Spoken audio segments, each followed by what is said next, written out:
নিজের কষ্টের কথা অন্যের কাছে শেয়ার করা মানে কষ্টটা আরো দ্বিগুণ বেড়ে যাওয়া। নিজের কষ্ট নিজের কাছে পাহাড় সমান মনে হলেও অন্যের কাছে দু লাইনের গল্প মাত্র। হ্যালো এভরিওয়ান, আমি সোহানা। সোহানা ওয়েলনেস থেকে সুস্বাগতম। কেমন আছেন আপনারা? আশা করি যে যেখানে আছেন খুব ভালো আছেন।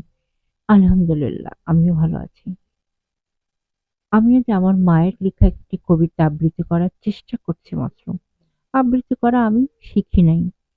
ভুল ত্রুটি হলে ক্ষমাসুন্দর দৃষ্টিতে দেখবেন। আমার মায়ের কবিতার নাম রহমানুর রহিম। অনন্ত অসীম প্রেমময় তুমি, শান্তির আধার। রহমানুর রহিম, তুমি যে পরোয়ার দিগার।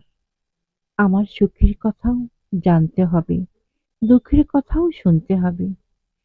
জনম ভর তোমার দয়া হৃদয় জুড়ে রবে। তোমার দিশা, তোমার বাণী গাথা আছে হৃদয় জুড়ে। তোমার আদেশ করব পালন, রাখবো প্রাণে পুরে। তবু কেন কাঁদে মন, প্রাণে কেন হাহাকার?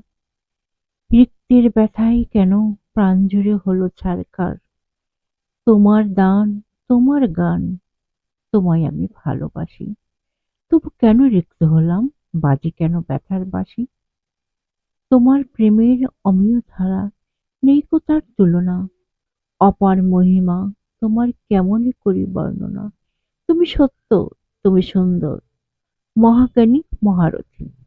শাসন করছে সারাটি জাহান। সর্বশ্রেষ্ঠ তুমি বিশ্ববিধান। মহান মহিমে, মহামাম্বিত, তুমি করুণার আধার। রহমানুর রহিম, তুমি হে পরোয়ার দিগার।